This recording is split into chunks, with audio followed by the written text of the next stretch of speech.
জন্ম এবং মৃত্যু এই দুই হলো মানুষের জীবনের সবথেকে গুরুত্বপূর্ণ দুই মুহূর্ত। মানুষ যখন জন্ম নেয় তখন তার কাছে এই সংসার জন্মগ্রহণ করে এবং এই সংসারে যে জ্ঞান আছে, পুণ্য আছে, পাপ আছে, উচিত অনুচিত আছে, সেই সবকিছু সে জানতে পারে। এবার যেই মুহূর্তে তার মৃত্যু হয় তার কাছে এই সবকিছুরই মৃত্যু হয়ে যায়। এবার মানুষের যখন জন্ম হয় এই শুভ দিনের প্রসন্নতার কারণে মিষ্টি বিতরণ করা হয়, উপহার বিতরণ করা হয়, সবাই তা গ্রহণ করেন। এবার মানুষ যখন মৃত্যু লাভ করেন তখনও শ্রাদ্ধের কাজের সময়ও নানান মিষ্টি বিতরণ করা হয়, সবাই সেটাও গ্রহণ করেন। এবার এই মিষ্টি দ্বারা আমরা জীবনে মিষ্টি মুখ করি, কিন্তু আমাদের জীবনের সবথেকে গুরুত্বপূর্ণ এই মুহূর্ত, এই দুই দিনেই আমরা এটা গ্রহণ করতে পারি না। কখন গ্রহণ করতে পারি? যখন উচিত সময় আসে। আর উচিত সময় কখন আসে? জন্মদিন এবং মৃত্যুদিন, এই দুইয়ের মাঝের মুহূর্ত, জীবনকাল। এই জীবনকালেই আপনি মিষ্টি খেতে পারেন, সুস্বাদু ব্যঞ্জন খেতে পারেন, শ্রেষ্ঠ কর্ম করতে পারেন, পুণ্য করতে পারেন, এই সংসারকে প্রেরিত করতে পারেন। তাই এই জীবনকালকে ব্যর্থ হতে দেবেন না। এই সময় অত্যন্ত শ্রেষ্ঠ কর্ম করুন, মহান হয়ে উঠুন, আর আমার সাথে ভালোবেসে বলুন, রাধা রাধা। প্রেম অত্যন্ত পবিত্র অনুভূতি, শুদ্ধ অনুভূতি। কোনো অশুভ মানুষের হৃদয় পরিবর্তন করার ক্ষমতা রাখে, তাদের মনেও করুণা জাগ্রত করার ক্ষমতা রাখে। কিন্তু কিছু মানুষ এমন আছেন, কিছু পরিস্থিতি, কিছু মুহূর্ত এমন আসে যখন প্রেমে শান্ত থাকা যায় না। ভালোবেসে কিছু বোঝানোর জন্য আমি যুদ্ধ থেকে পালিয়েছিলাম, আমাকে যুদ্ধবিমুখ বলা হয়েছিল। কিন্তু তখনও যখন জরাসন্ধ বুঝতে পারল না, তখন ওকে দুটুকরো করে সমাপ্ত করতে হলো। প্রেমপূর্বক মৈত্রীর প্রস্তাব নিয়ে আমি হস্তিনাপুরে গিয়েছিলাম, কিন্তু যখন দুর্যোধনের অশুভ বুদ্ধি এটা বুঝতে পারল না, তখন আমাকে মহাভারত রচনা করতে হলো। ভালোবেসে এই সংসারের জন্য আমি বাঁশি বাজাই। কিন্তু এমন কিছু মানুষ আছেন যারা প্রেমের ভাষা বুঝতে পারেন না। তাদের হাত থেকে এই সংসারে যে ভালোবাসা আছে তাকে রক্ষা করার জন্য আমাকে হাতে সুদর্শন চক্র তুলে নিতে হলো। এই সংসারে ভালোবাসা গুরুত্বপূর্ণ। এই সংসারকে যদি ভালোবাসা দিয়ে ভরিয়ে তুলতে পারেন, এই সংসার একটু বেশি সুন্দর হয়ে উঠবে, চারিদিকে প্রসন্নতা ছেয়ে যাবে। কিন্তু যখন এমন একটা সময় আসে যখন ভালোবাসা সংকটে পড়ে যায় আর তাকে রক্ষা করা অনিবার্য হয়ে পড়ে, তাহলে যদি তার জন্য কঠোর হতে হয় সেটা হন। যদি হাতে অস্ত্র তুলে নিতে হয় তা তুলে নিন। এই ভালোবাসাকে সুরক্ষিত রাখা প্রয়োজনীয়। আসুন আমার সাথে ভালোবেসে বলুন, রাধা রাধা। বেশিরভাগ মানুষ এ কথা বলে থাকেন যে সময় অত্যন্ত বলশালী, সময় হলো খুবই শক্তিশালী।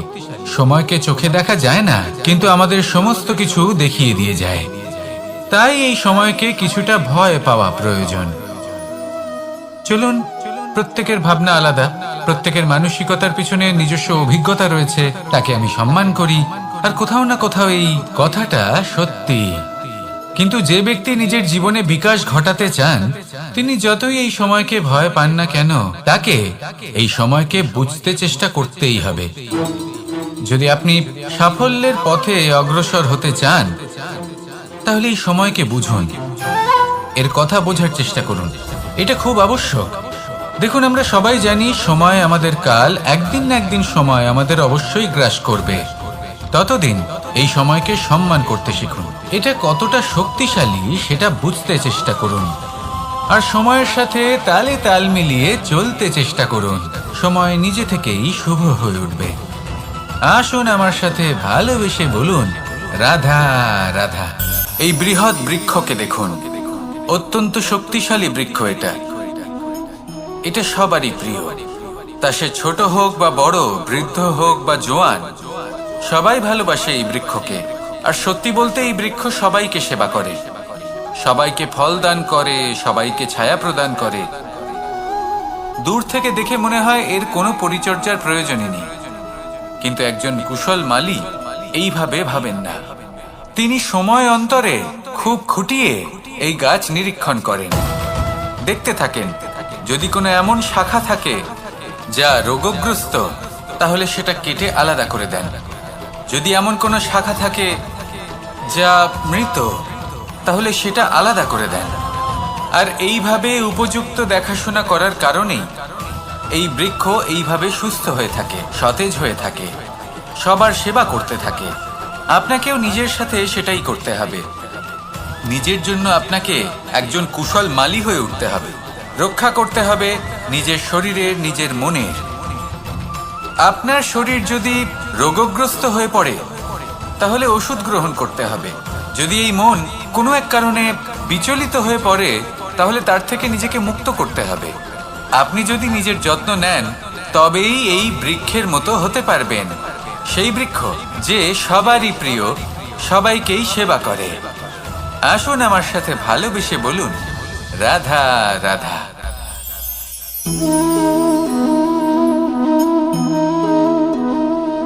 ভোজনের দ্বারাই শরীর পুষ্টি লাভ করে। ছোটবেলা থেকে আজ পর্যন্ত যাই আপনার ভোজন হয়ে থাকুক, যাই আপনার আহার হয়ে থাকুক, সেই অনুসারেই আপনার শরীর গঠিত হয়েছে। এই ভোজন অত্যন্ত গুরুত্বপূর্ণ, সেই জন্য এর প্রত্যেক অংশকে বোঝা খুব আবশ্যক। প্রথম অংশ, যে আমরা কি গ্রহণ করছি, এই ভোজন কোন স্থান থেকে আসছে সেটা বুঝুন। দ্বিতীয় অংশ, ভোজন কে বানাচ্ছেন। এই ভোজন সর্বশ্রেষ্ঠ তখনই হয় যখন মাতার হাতে তৈরি করা ভোজন হয়। কিন্তু যদি মাতার তৈরি করা ভোজন আপনি প্রাপ্ত নাও করতে পারেন, তাহলে সেই ব্যক্তির ভোজন তৈরি করা উচিত যিনি সাত্ত্বিক। তৃতীয় অংশ, কোন স্থানে আপনি ভোজন গ্রহণ করছেন। যে স্থানে আপনি ভোজন গ্রহণ করছেন তা সাত্ত্বিক হওয়া উচিত। তাহলে অত্যন্ত গুরুত্বপূর্ণ।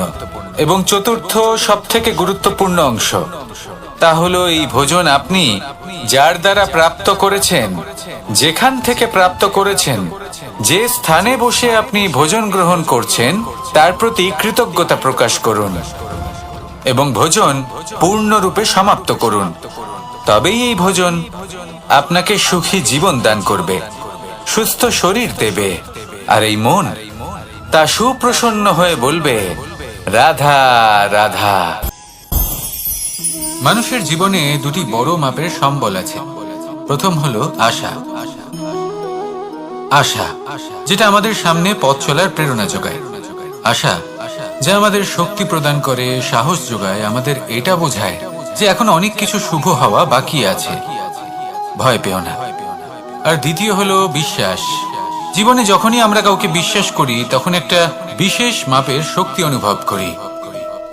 কখনো কখনো এই আশা হতাশায় পরিবর্তিত হয়ে যায়, আর বিশ্বাস বিশ্বাসঘাতকতায় পরিবর্তিত হয়।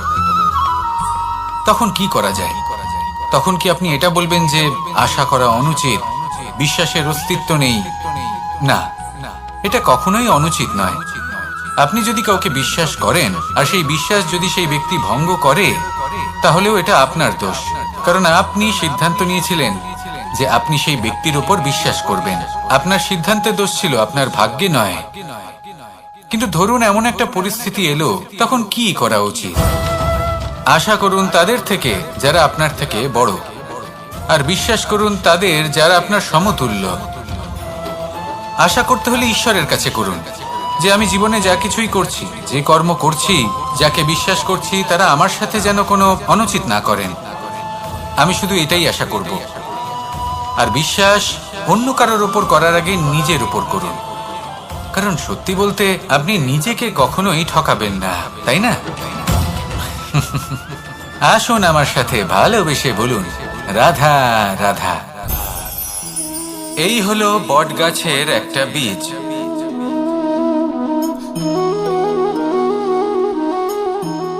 চলুন এটা রোপণ করা যাক, একটু জল দেওয়া যাক। এবার এখানে একটা বিশাল বটবৃক্ষ উৎপন্ন হবে। কিন্তু কিভাবে? এতে কে সাহায্য করবে? এটা সম্ভব কে করে দেখাবে? প্রকৃতি। আগে হ্যাঁ, এই সংসারে যা কিছু উৎপন্ন হয়, যা কিছু নষ্ট হয়, তার জন্য প্রকৃতি দায়ী হন। এই প্রকৃতির কারণেই তো রৌদ্র আসে, প্রকৃতির কারণেই বৃষ্টি হয়, জল পাওয়া যায়। তার কারণেই এই বটের বীজ তা এক বিশাল বটবৃক্ষে পরিণত হবে। কিন্তু একজন মানুষকে দেখুন, মানুষ বলবে এই বৃক্ষে আমার অধিকার রয়েছে। কেন? কারণ আমি এই বীজ বপন করেছি। এবার সমস্ত কাজ প্রকৃতি করবে আর সমস্ত শ্রেয় মানুষ নিয়ে যাবে। এটা কি উচিত? কখনোই নয়। এবার এর উত্তর প্রকৃতিতেই লুকোনো আছে। কখনো কোনো পাখিও এই বীজ রোপণ করে, সেখানে বৃক্ষ উৎপন্ন হয়, তাতে ফল আসে, সেই পাখি সেই ফল খায়, কিন্তু সেখানকার বাকি পাখি এবং প্রাণীদের সেই ফল খেতে বারণ করে না। সেই বৃক্ষের উপর নিজের অধিকার প্রমাণ করতে চেষ্টা করে না, সবার মধ্যে ভাগ করে দেয়। আর এটাই আমাদেরও করা উচিত। যা প্রকৃতি থেকে আসছে তা আবার প্রকৃতিতেই ফিরে যেতে দিন। এটা অত্যন্ত প্রয়োজনীয়। পাখিদের মতো হতে চেষ্টা করুন, তবেই আপনার এই মন আকাশে উড়তে থাকবে আর সুপ্রসন্ন হয়ে বলবে, রাধা রাধা। কোকিলের ডাক শুনে আমার মন প্রফুল্ল হয়ে ওঠে। কোকিল হলো আমার অত্যন্ত প্রিয়। এরকমই আরো একটা পাখি আছে, কাক। একদিকে কাক, অন্যদিকে কোকিল।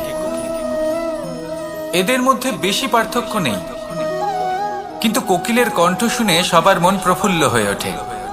কোকিল যখন সামনে আসে তখন মন শান্ত হয়ে যায়। যখন কাক সামনে আসে তখন মানুষ দূরে পালিয়ে যায়। এমন কেন হয়? কারণ হলো বাণী। কোকিলের বাণী অত্যন্ত মিষ্টি, অত্যন্ত মধুর। সেখানেই কাকের বাণী অত্যন্ত কর্কশ শোনায়। আর কর্কশ বাণী শোনা কেউ পছন্দ করেন না। আপনি নিজেকে জিজ্ঞেস করুন, কোনো ব্যক্তি আপনার সাথে কথা বললে তার বাণী মধুর হলে আপনার ভালো লাগে, আর যদি কর্কশ হয় তার থেকে দূরে চলে যেতে ইচ্ছা করে। তাই নিজের বাণীও এইভাবেই মধুর রাখুন, মিষ্টি রাখুন। এ আমারও খুব প্রিয়। আর এটা তখন হয় যখন মনে প্রেম থাকে। মনের মধ্যে প্রেম জাগ্রত করুন, বাণী নিজে থেকেই মধুর হয়ে যাবে। আর কৃষ্ণ নিজে থেকে আপনার কাছে আসবে আর আপনার সাথে বলবে, কি রাধা রাধা। এটা হলো ধান গাছ। এর থেকে যে চাল উৎপন্ন হয় তা মানুষ গ্রহণ করেন। আর এটা কি? এ হলো জংলি ঘাস। একবার ভেবে দেখুন, যদি এই জংলি ঘাস ধান গাছের আশেপাশে থাকে তাহলে কি হবে? ধান উৎপন্ন হতে পারবে? তা উৎকৃষ্ট হতে পারবে? আমরা কি তা গ্রহণ করতে পারবো? কখনোই নয়। এই জংলি ঘাস ধানকে নষ্ট করে দেবে, কিন্তু নিজে জীবিত থাকবে। এটাই হলো আজকের শিক্ষা। এই সংসারে যদি আপনি নীতির পথে চলতে চান, উচিত কর্ম করতে চান, সংসারকে সেবা করতে চান, তাহলে জংলি ঘাসের মতো ব্যক্তিদের থেকে সবসময় দূরে থাকতে হবে। সেই ব্যক্তি যারা দুর্নীতি এবং মিথ্যা দ্বারা পরিপূর্ণ, যাদের ব্যবহার অশুভ, যাদের অনেক অশুভ গুণ রয়েছে, তারা সঠিক নয়। সেই সকল ব্যক্তি যাদের চরিত্র অত্যন্ত দুষ্ট হয়, তারা হয় শুভ চরিত্রের ব্যক্তিকে একদম নষ্ট করে দেয়, নয় নিজের মতো বানিয়ে তোলে। তাই যদি আপনি নীতির পথে চলতে চান, এই সংসারের জন্য শুভ কর্ম করতে চান, তাহলে সেই সঙ্গ লাভ করুন যে সঙ্গ জ্ঞানে পরিপূর্ণ, যাদের মধ্যে অনেক গুণ আছে, যাদের থেকে প্রতিদিন কিছু শিখতে পারবেন। এমন ব্যক্তির সাথে জীবন অতিবাহিত করুন। দুরাচারীদের থেকে দূরে থাকুন। তবেই এই মন প্রসন্ন হয়ে বলবে, রাধা রাধা। প্রত্যেক প্রাণী ভালোভাবে জীবন যাপন করতে চান, এটা তাদের স্বভাবে আছে এবং ভাবাটা অনুচিত নয়। কিন্তু একটা ভালো জীবনের গুরুত্বপূর্ণ অংশ কোনটা? বসবাসের স্থান। সেই স্থান যেখানে আমরা জীবন অতিবাহিত করি। এবার মানুষ ভাবতে পারেন যে একটা ভালো বাসস্থানের অর্থ কি? সেই স্থান যেখানে সহজে জল পাওয়া যায়, যেখানে শুদ্ধ বায়ু পাওয়া যায়, যেখানে আনাজ উৎপন্ন হয়। এটা জীবনযাপনের জন্য পর্যাপ্ত বটে, কিন্তু ভালো জীবনযাপনের জন্য আরো একটা কথা আপনাকে বুঝতে হবে। সাধু, জ্ঞানী, পণ্ডিত ব্যক্তি। এই সকল মহাপুরুষ, এনাদের যে বাসস্থান তা অত্যন্ত বিশেষ হয়। এখানে এক ধরনের বিশেষ ইতিবাচক শক্তি থাকে, এমন একটা স্থান যেখানে দেবতারাও বিচরণ করেন। জীবন আমরা সবাই যাপন করি, কিন্তু জীবনের উদ্দেশ্য শুধুমাত্র জীবন যাপন করা নয়। জীবনের উদ্দেশ্য হলো মুক্তি লাভ করা। আর এই সকল সাধু, জ্ঞানী, পণ্ডিত ব্যক্তি, এই সকল মহাপুরুষ আপনাকে মুক্তির পথে নিয়ে যেতে পারেন। কারণ এরা হলেন সেই মহাপুরুষ যারা নিজেদের অন্তরের বিকার, অহংকার, ক্রোধ, বিদ্বেষ এই সকল দোষগুলিকে ত্যাগ করেছেন, এদের উপর বিজয় লাভ করেছেন। এমনই একজন ব্যক্তি আপনাকে মুক্তির পথে নিয়ে যেতে পারে। প্রয়োজন হলো শুধুই এনাদের চিনতে পারা, এদের কথা বুঝতে পারা এবং এদের দেখানো পথে চলা। যদি আপনি এটা করতে পারেন, তাহলে এই মন প্রফুল্ল হয়ে বলবে, রাধা রাধা।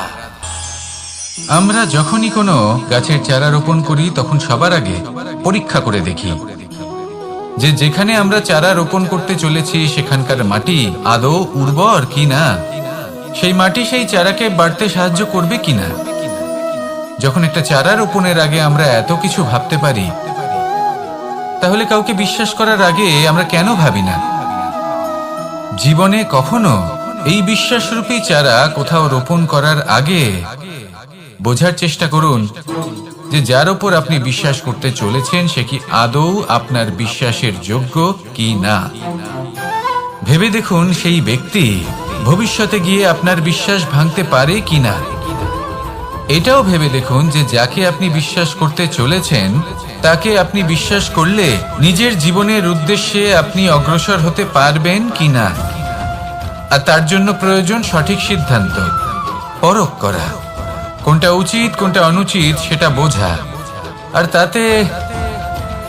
তাতে কিন্তু আপনি সন্দেহবাতিক হবেন না, তাতে আপনি আরো নিপুণ হয়ে উঠবেন। তাই যদি আপনি নিপুণ হয়ে উঠতে চান, তাহলে বোঝার চেষ্টা করুন, পরখ করে দেখুন কোনটা উচিত কোনটা অনুচিত বুঝুন। আর বিশ্বাস তখনই করুন যখন আপনি 100% নিশ্চিত হবেন যে সে বিশ্বাসের যোগ্য। আসুন আমার সাথে ভালোবেসে বলুন, রাধা রাধা। প্রত্যেক মানুষ জীবনে সাফল্য কামনা করেন এবং তার জন্য নিরন্তর চেষ্টা করতে থাকেন, নানান ধরনের নীতি এবং পরিকল্পনা করেন। শুধু একটা বিষয় নিয়ে ভয়ভীত থাকেন, পরীক্ষার বিষয়। প্রত্যেক মানুষকে জীবনে পরীক্ষা দিতেই হয়, আর বিভিন্ন সময় পরীক্ষা দিতে হয়। এটাই হলো প্রকৃতির নিয়ম, আর সেটা আমরা বদলাতে পারবো না। এবার মানুষ ভাবে যে বারবার আমাকেই কেন পরখ করা হচ্ছে। তিনি ভীত হয়ে থাকেন, কারণ পরীক্ষার এই প্রক্রিয়া খুব একটা সহজ হয় না। এবার আমাকে একটা কথা বলুন, যদি আপনি সোনা বিক্রি করতে যান, তাহলে সেই সোনা যতই শুদ্ধ হোক না কেন, সামনে থাকা ব্যবসায়ী একবার অন্তত তাকে পরখ করে দেখে, তাই না? তবেই তো তার মূল্যটা জানা যায়। আমরাও হলাম সেই স্বর্ণের মতো, সময়ান্তরে আমাদেরকেও পরখ করা হবে। শুধু নিজেকে শ্রেষ্ঠ করে তুলুন, নিজেকে শুদ্ধ রাখুন। যদি শ্রেষ্ঠ এবং শুদ্ধ হন, তাহলে আর পরীক্ষার ভয় থাকবে না। আপনার মূল্য যা থাকার সেটাই থাকবে। আসুন আমার সাথে ভালোবেসে বলুন, রাধা রাধা। সাগর জল তত্ত্ব দ্বারা সমৃদ্ধ, এ হলো জন্মদাতাও আর জনকও। এই সাগরকে দেখে আমরা অনেক কিছু শিখতে পারি। এই সাগরকে বাইরে থেকে দেখলে মনে হবে ঢেউ কোলাহল সৃষ্টি করছে, কিন্তু যদি আপনি আস্তে আস্তে কিছুটা গভীরে যান, তাহলে দেখবেন ঢেউগুলি শান্ত হয়ে গেছে। সেই একই সাগর তীরের কাছে অন্যরকম, গভীরে অন্যরকম। এবার সাগরের মাঝে এসে দাঁড়ান আর অনুমান করতে চেষ্টা করুন যে এটা কতটা গভীর। তাহলে দেখবেন এই কাজ অসম্ভব। আপনি সত্য কখনোই জানতে পারবেন না যতক্ষণ না সেই সাগরের তলদেশে পৌঁছচ্ছেন। এবার এই সাগরের মতোই হয় মানুষ। মানুষকে আপনি দূর থেকে বুঝতে পারবেন না, আপনাকে কাছে যেতেই হবে। একই দিনে আপনি পূর্ণরূপে কোনো মানুষকে জানতে পারবেন না, তার সাথে সময় কাটাতে হবে। প্রত্যেক মানুষ হলো আলাদা, ঠিক সাগরের মতো, যার নিজের আকার আছে, নিজস্বতা রয়েছে, গভীরতাও আছে। সেটা বোঝার সময় দিন, নয়তো কখনো কোনো মানুষকে বুঝতেই পারবেন না। আসুন আমার সাথে ভালোবেসে বলুন, রাধা রাধা। আমাদের এই জীবন, তাতে এই যে সময় চক্র, তা তিনটি ভাগে বিভক্ত। এক হলো অতীতকাল, ফেলে আসা অতীত, তারপরে আসে বর্তমান, এখনকার এই মুহূর্ত, আর তারপর আসে আগামীকাল অর্থাৎ ভবিষ্যৎ। এবার এখানে সবথেকে গুরুত্বপূর্ণ হলো অতীতকাল, ভবিষ্যৎকাল, ফেলে আসা অতীত এবং আগামী সময়। কেন? কারণ এই দুইয়ের উপর নির্ভর করছে যে আপনি বর্তমানে কি করতে চলেছেন। শুধু প্রয়োজন হলো সঠিক দৃষ্টিভঙ্গির। অতীতকালকে যদি আপনি একটি দৃষ্টিভঙ্গি থেকে দেখেন, তাহলে অতীতকালে আপনি দুঃখও দেখতে পাবেন, যন্ত্রণাও দেখতে পাবেন। অন্য কোনো দৃষ্টিভঙ্গি থেকে দেখলে আপনি অতীতকাল থেকে শিক্ষাও লাভ করবেন। এবার এই শিক্ষা অনুসারেই বর্তমানে কর্ম করা উচিত। এবং যদি ভবিষ্যতের কথা বলি, তাহলে বলবো ভবিষ্যতের কথা ভেবে আপনি আজ অবশ্যই চিন্তিত হতে পারেন। অন্য একটি দৃষ্টিভঙ্গি থেকে দেখলে এই ভবিষ্যতেই আপনি একটি লক্ষ্য, একটি উদ্দেশ্য দেখতে পাবেন, যে আপনি কি করতে চান, কি লাভ করতে চান। এবার সেই অনুসারে বর্তমানে কর্ম করা উচিত, ভবিষ্যৎ এবং অতীতকাল অনুসারে।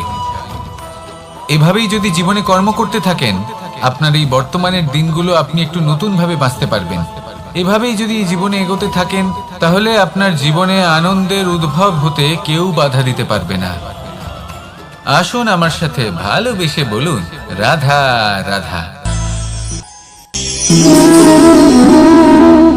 সম্পর্ক হলো আমাদের জীবনের একটি আধার।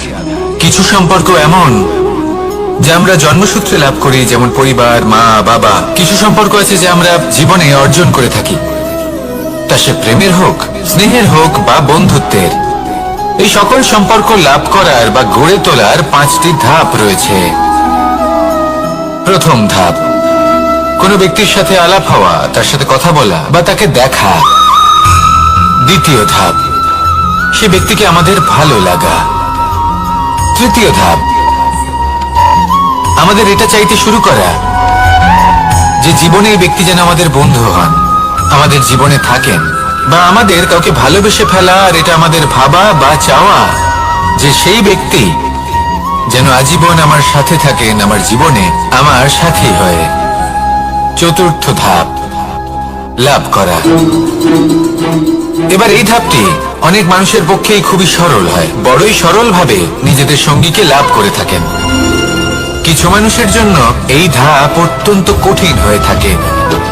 অনেক প্রতিকূল পরিস্থিতির উপর জয়লাভ করে তারা সঙ্গীকে লাভ করেন, কিন্তু লাভ অবশ্যই করেন। এরপরে আসে পঞ্চম, অন্তিম এবং সবথেকে গুরুত্বপূর্ণ ধাপ। সেটা হলো সেই সম্পর্ক পালন করা। এটা হলো এমন এক বিষয় যা প্রত্যেক মানুষের শেখা উচিত। যদি ব্যক্তি নিজের জীবনে সম্পর্ক রক্ষা করতে শিখে যান, তবে প্রত্যেক সম্পর্ক তার জীবনকে স্বর্গ করে তুলবে। আসুন আর আমার সাথে ভালোবেসে বলুন, রাধা রাধা।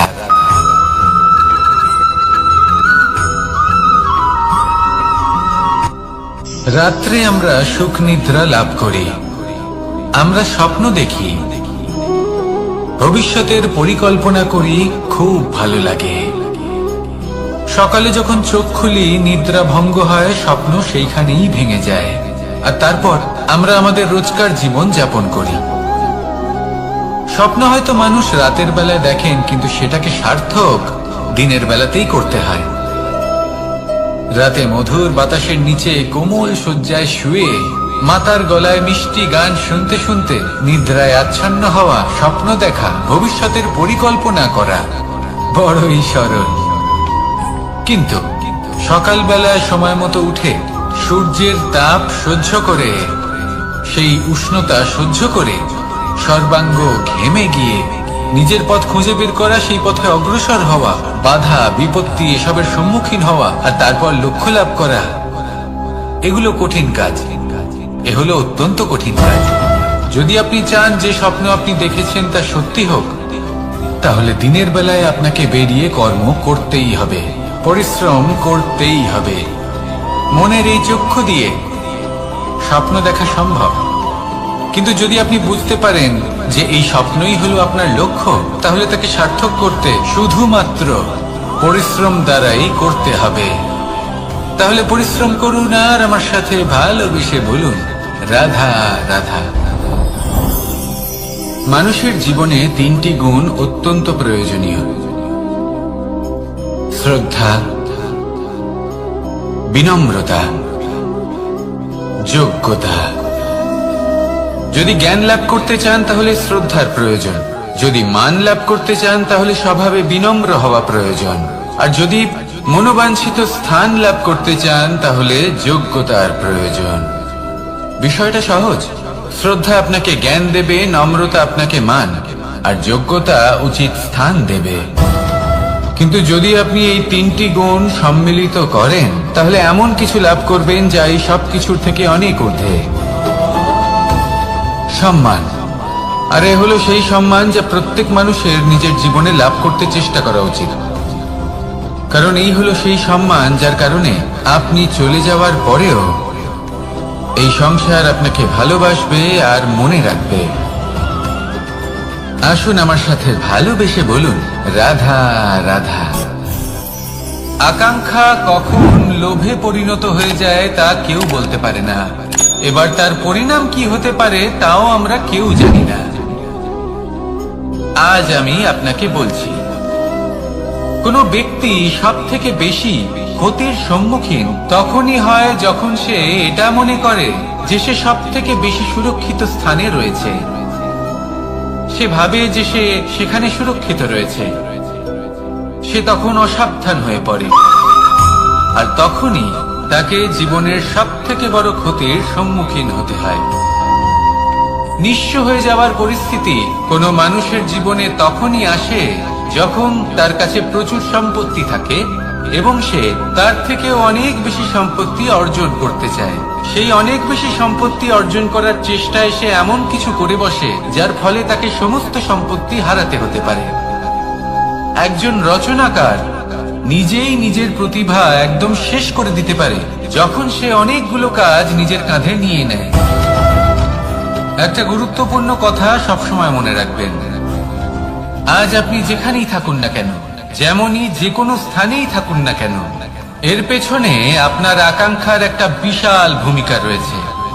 কিন্তু মনে রাখবেন, আপনাকে শিখতে হবে যে কখন আর কিভাবে নিজের উচ্চাকাঙ্ক্ষাগুলিকে লাগাম পরাতে হবে, কারণ এটা অত্যন্ত আবশ্যক। তাই আসুন আর আমার সাথে ভালোবেসে বলুন, রাধা রাধা। অনেক সময় আমরা জীবনে অনেক মানুষকে এমন বলতে শুনে থাকি যে আমি অসফল হয়েছি কারণ আমার সময় ভালো যাচ্ছিল না। আমি এই জিনিসটা লাভ করতে চাইছিলাম কিন্তু করতে পারলাম না কারণ আমার সময়টা ভালো যাচ্ছিল না। আমি আমার জীবনে ওই মহান কাজটা করতে চাইছিলাম কিন্তু করতে পারলাম না। কেন? কারণ আমার সময়টা ভালো যাচ্ছিল না। কিন্তু যে মুহূর্তে ভালো সময় আমার জীবনে আসবে আমি সব কিছু প্রাপ্ত করব। এমন প্রায় প্রত্যেকেই বলেন। আসুন একটা কথা বোঝা যাক। একজন মালিকে দেখুন, সে প্রত্যেক দিন গাছের সেবা করে, তাকে জল দেয়, তার যত্ন আত্তি করে। কেন? প্রত্যেক দিন সেই গাছ ফল দেয় না। সঠিক সময় এলে তবেই সেই গাছ ফল দেয়, কিন্তু প্রত্যেক দিন মালি তার সেবা করে, তাকে যত্ন করে। শুধুমাত্র তখন করে না যখন সেই গাছ ফল দিতে সক্ষম। আর যদি মালিক গাছের যত্ন প্রতিদিন না করে তাহলে হয়তো সেই গাছ ফল দিতেই পারবে না। এটাই হলো আমাদের জন্য একটা শিক্ষা। যখন সময় আমাদের জন্য অপেক্ষা করে না তখন আপনি সময়ের জন্য কেন অপেক্ষা করছেন? ভালো সময়ের জন্য অপেক্ষা করবেন না। ভালো এবং শুভ কর্ম দ্বারা ভালো সময়কে নিজের কাছে টেনে আনুন। নিরন্তর কর্ম করুন, পরিশ্রম করতে থাকুন। শুভ সময় আপনা থেকেই আপনার কাছে আসবে। আসুন আমার সাথে ভালোবেসে বলুন, রাধা রাধা।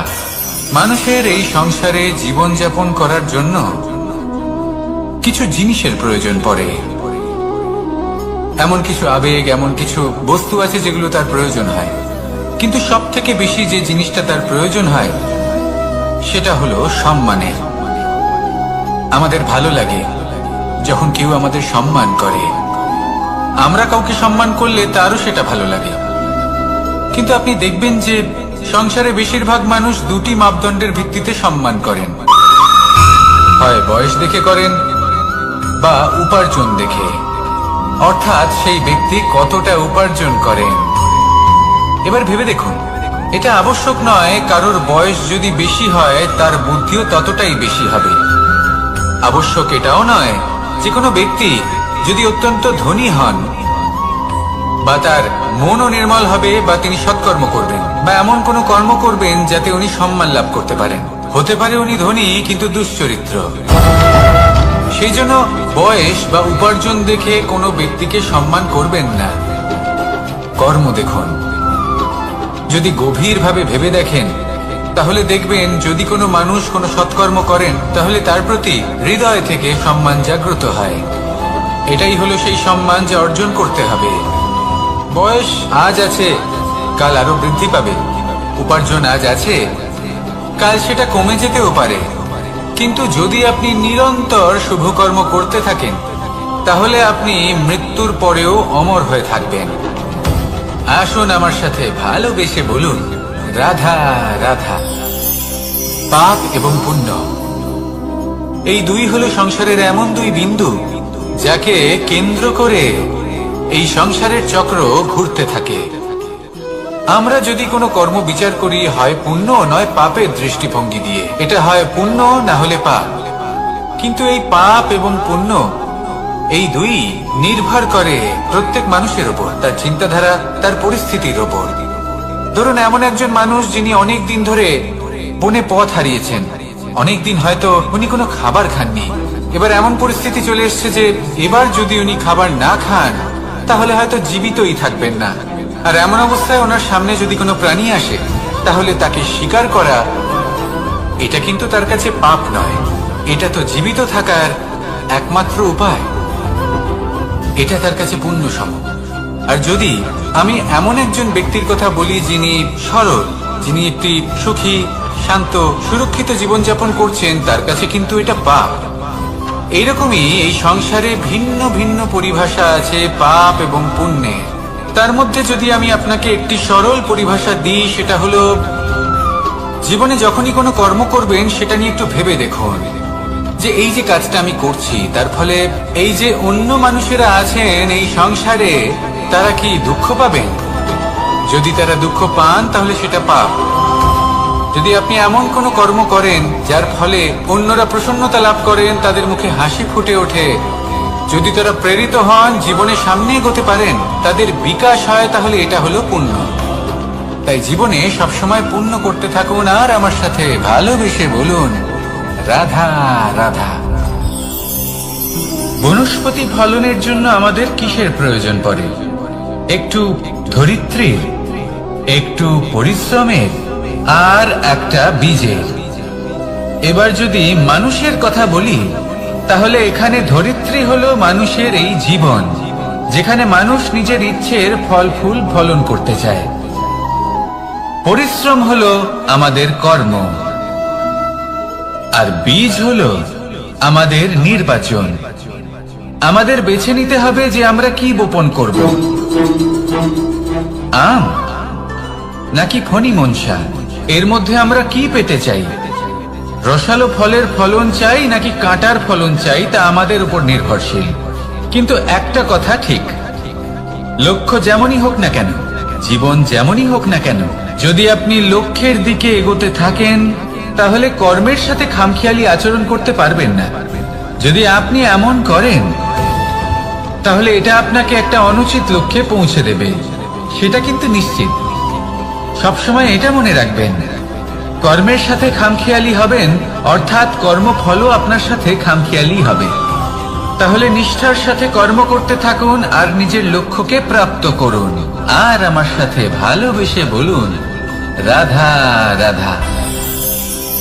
অগ্নি, চতুর্থ তত্ত্ব, সব থেকে বেশি গুরুত্বপূর্ণ কিন্তু তার থেকেও বেশি ভয়াবহ। কখনো অগ্নিকে নিয়ন্ত্রিত রূপে উনুনে জ্বলতে দেখেছেন? এই অগ্নি আমাদের খাবার বানাতে সাহায্য করে, যা আমাদের শক্তি প্রদান করে। কিন্তু এই অগ্নি যখন বিচলিত হয়ে অনিয়ন্ত্রিত হয়ে কোন বনের আগুন হয়ে ওঠে, তখন মহা বিনাশ ঘটে যায়। আপনারই অন্তরের ঊর্জা হলো এই অগ্নি। এটা আপনার শক্তিও, আপনার ক্রোধ। একে ব্যবহার কিভাবে করবেন তা আপনারই হাতে। যদি কোনো ব্যক্তি নিজের অন্তরের এই ঊর্জাকে ব্যবহার করেন শক্তির রূপে, তাহলে সে বিকাশ ঘটাতে পারে, নির্মাণ ঘটাতে পারে। কিন্তু যদি কোনো ব্যক্তি তার অন্তরের ঊর্জাকে বিধ্বংসী অস্ত্র বানিয়ে ফেলেন, তাহলে নিশ্চিত রূপে মহা বিনাশ ঘটতে পারে, যাতে বিনাশ তারও অবশ্যই হবে।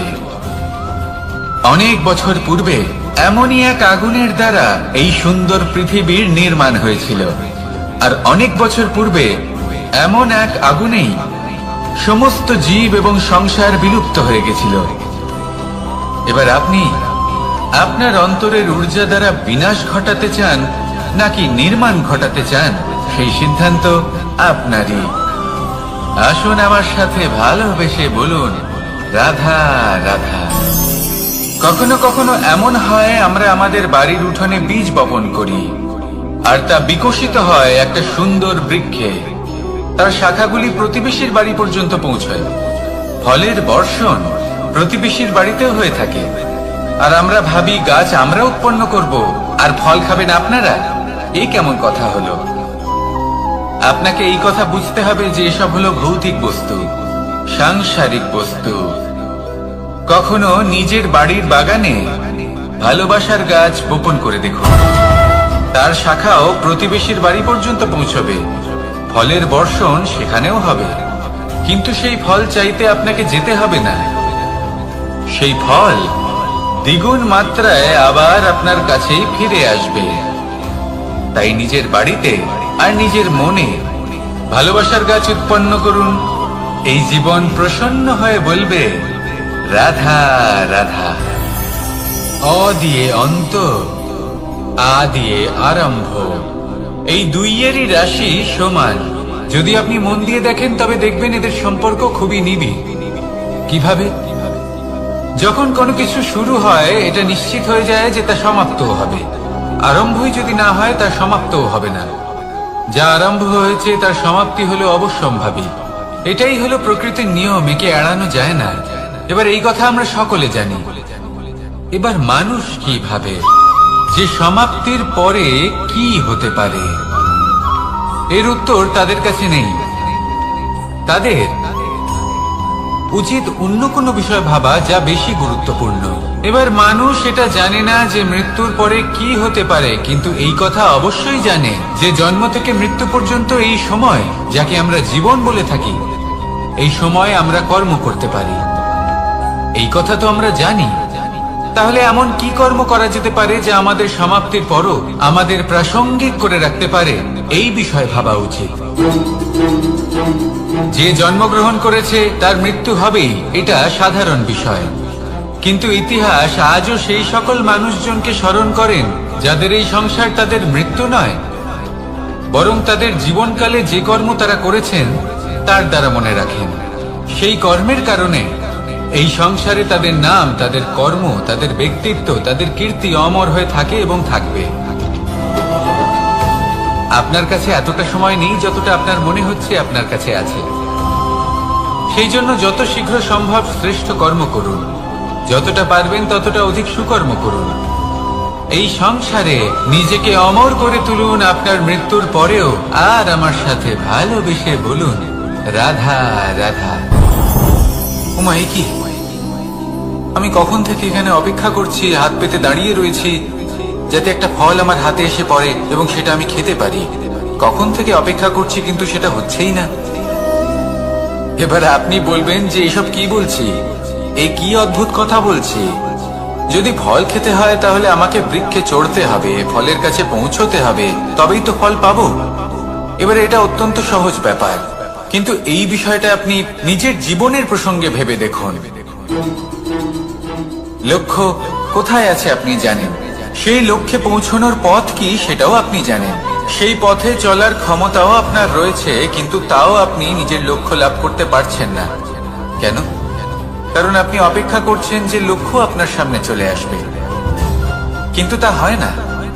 লক্ষ্য সে যাই হোক না কেন, ধন হোক, প্রেম হোক, কোনো সম্মান হোক বা মোক্ষ হোক, যদি আপনি তার দিকে অগ্রসর না হন তাহলে ফল প্রাপ্তি অসম্ভব ব্যাপার, তা কোনোদিনই হবে না।